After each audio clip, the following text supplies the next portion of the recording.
Hello there, it's Richard Bowser here from Property Investor News, and today I'm back in Chalfont St Giles in Buckinghamshire, and I'm with Paul Higgs, land planning and development expert.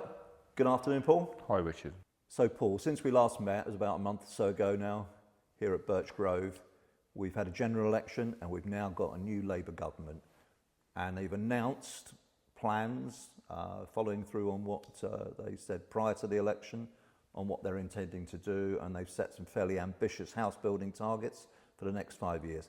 How realistic, in your view, are these proposals? Yeah, so I think we don't really know. There is no detail yet to the proposals, so it's hard to say. But you know, the new government are making all the right sounds. There's going to be apparently a new or revised national planning policy framework very soon, so it'll be interesting to see what's that in that. As always, the devil will be in the detail.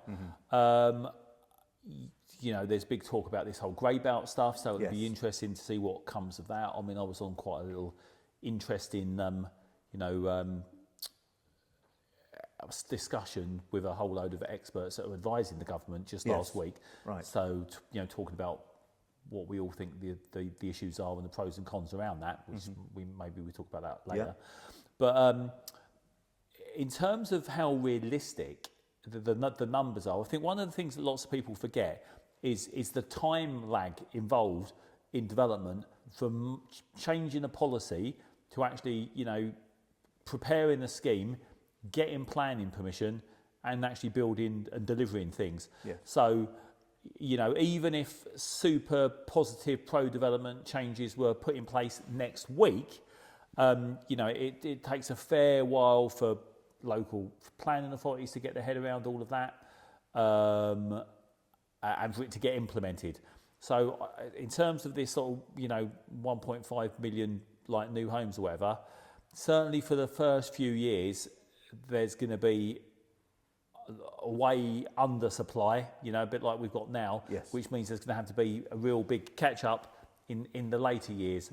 So, and that's put into one side all the issues around actually procurement and materials and labour, and actually is it actually going to be physically possible to even build that many new homes? But I mean, I suppose the good thing is it looks like things are going in a different direction now, because, you know, certainly for the whole last government, things have been fairly diabolical, to be honest. Yeah, I mean, one of the issues, of course, is the local planning authorities having the appropriate staffing.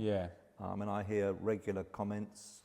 I'm sure you are very well aware of this. You know, months before you even get a reply on an email. Yeah, absolutely. So you've got to have the people in place, and I know they're proposing to put extra funding into recruitment, but by the sounds of it,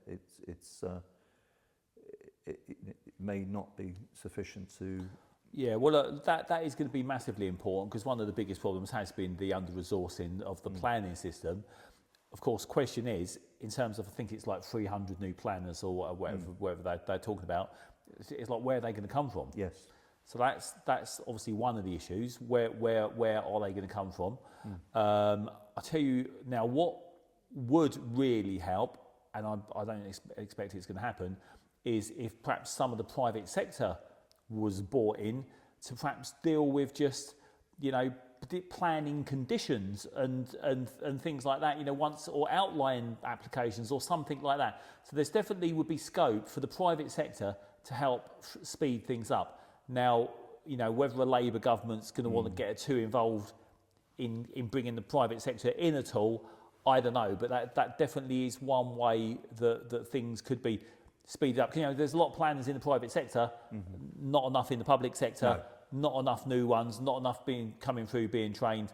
So without, you know, involving, I think, the private sector somehow, where are all the new planners going to come from? I don't know. But from what you just said, the first 2 or so years could be about putting stuff into place, which then, in terms of deliverability of these additional homes, way above what we've been averaging for the last 10, 15, 20 years. That's really the only way or you know, the way that this. Well, I think these so. numbers can be achieved. It's gonna take a while for stuff to sort of filter through. Yeah. Personally, something I'm really into that doesn't seem to be pushed or promoted enough is basically rebuilding the SME development and house building sector. Yes. Because, like I mentioned, now I was on this call the other day with a sort of load of other so-called experts, and I always bang on about SMEs and because, you know, they were talking about all these big green belt sites, grey belt sites, you know, hundreds and thousands of homes on a single site, but that will not be enough. It needs lots of little, you know, 5, 10, 15, 20, 30 unit home sites all over the country to plug the gaps. I mean, and most people on this call did actually agree, the big house builders on their own will not be able to meet the needs, you know? No, but many of these sites are completely not viable for what major large house builders to be taking on. You know, the 5 to 15, 20. Yeah. That's the SME sector, and of course that's been relatively decimated, hasn't it, in the last 15 or so years? Massive. A lot of people post the financial crash exited the industry. Yeah. The average age of the average builder, 50, 55, so they're not going to be wanting to be on site in 10, 15 years' time. So in order to deliver on these targets, you know, a key problem, of course, is who's actually going to do it. It is, yeah. And there's lots of, you know, and has been for many years, talk about modern methods of construction, obviously off-site and modular and stuff like that, which will help to some extent. But again, it's sort of early days with all of that, because it's, again, that's, people get all super excited about that, but very often, you know, it's still not the cheapest way to do things, because at the end of the day, or rather I should probably, it's not really about cheap, it's about being the most economic, right? Because at the end of the day, developers, we've got to get deals to stack up. Yeah, absolutely. Otherwise, it's just never going to happen. Yep. Now, people talk about off-site and modular and all these other sort of stuff like that, the solution to everything. Well, very often, it's more expensive still to build than it is in traditional bricks and blocks and concrete frames and stuff like that. Yeah. Now, that, I think, will change and will start to flip a bit as it becomes more widely adopted, but we haven't quite got there yet. So, yeah, there's a lot of stuff needs to change, and is changing slowly. But am I correct in remembering that it wasn't that long ago with the largest manufacturer of purpose-built, the modular methods, actually had to close, and I also think another quite large operation. Look, a number of big ones have closed in terms of. So the interesting thing is, like, so when it comes to, like, you know, modern methods of construction and off-site manufacture and stuff like that, you know, you may or may not know there's whole various categories ranging from, you know, components at one end of the scale to a fully fitted out box that you just drop on the site, and everything in between. Lots of that modular stuff didn't and doesn't really work for a whole load of reasons, which I may or may not bore you with now, depending on whether you're interested. But there are all sorts of, like, panelised systems and things like that may possibly be the solution. Again, one of the things that really affected lots of the big factories and the modular manufacturers was the same that affects developers, actually. It's all to do with, like, land and the planning pipeline, and the fact that, you know, they thought they were going to be building, you know, 500 boxes to drop on the site, and all of a sudden that site doesn't get planning permission, so they've got a factory sitting there doing nothing, which is, again, all comes back to the problems with the planning system, really. So you've got a commercially unviable site, and therefore the product to deliver 300, which would have been commercially viable, isn't viable if 50 or 100 or whatever units. Yeah, well, what happens, the whole thing about the modular stuff, because I know people that perhaps aren't really at the coalface in development trying to make it work, get all excited about it because they think it's some magic way of getting things built, right? But, you know, the name of the game in development is always maximising land values, because that's what makes things viable, that's what persuades landowners to sell, And certainly on, like, smaller sites, if you've got, 20 acres in the middle of nowhere and you can drop a load of the same boxes on there, then that might sort of work. but most sites aren't like that. Certainly more, in the city sites and smaller sites. And you basically need to design sites to the nth degree to maximise every inch of space and every square feet in order to get things to stack up and make them viable. And you putting a standard box on the site is not the way to do it.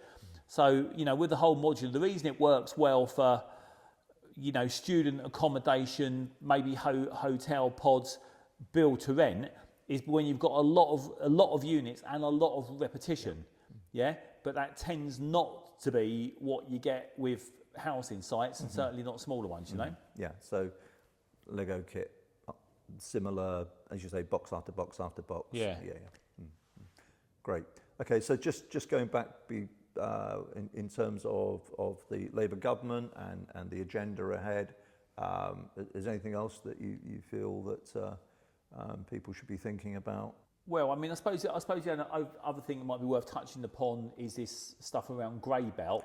Yes. Because that's been talked about a lot. Yes. And as I said, I was on an interesting little consultation group with a whole load of other experts the other day talking about how that might be applied, what it might mean, the issues to look out for. And sort of key point that I made was just because a site is, we don't know what grey belt is going to mean yet, right? Yes, but from what we can all gather, it's probably going to be, interesting, like this site here where we are now, the way it was before, this is probably typical grey belt. So it's green belt designation, but it's very messy in terms of it has had a load of buildings here on the past, so it wasn't very nice. Certainly not beautiful green fields and trees and forests that people often imagine green belt to be, yeah? But the point with, grey belt, which almost by definition is going to be some sort of previously developed land, or at least, certainly not an easy green field, right? A lot of that stuff is not cheap to develop. So I know one of the things Labour are talking about, is 50% affordable housing, yeah? Now, that is not going to work. It's not going to be viable on a lot of sites, because of the cost of developing those sites. Yes. So it's really important that people are, policymakers are aware of that and take that into consideration, because all that will happen if they stipulate, well, you've got to have 50% affordable housing on grey belt sites, it just may not stack and you'll end up with nothing at all. So it's just not going to be commercially viable if those sort of percentages. Yeah, in some instances, and a lot of instances, it won't be. Very often 50% affordable housing isn't even viable on a relatively simple, cheap to develop greenfield site. So let alone a grey belt site, which is likely to have many more additional costs. Yeah, so what, contamination or removal? Yeah, demolition, contamination are obviously the big ones, obviously, infrastructure. Paul, thank you for those responses, thank you. So Richard Powell's a Property Investor News with Paul Higgs.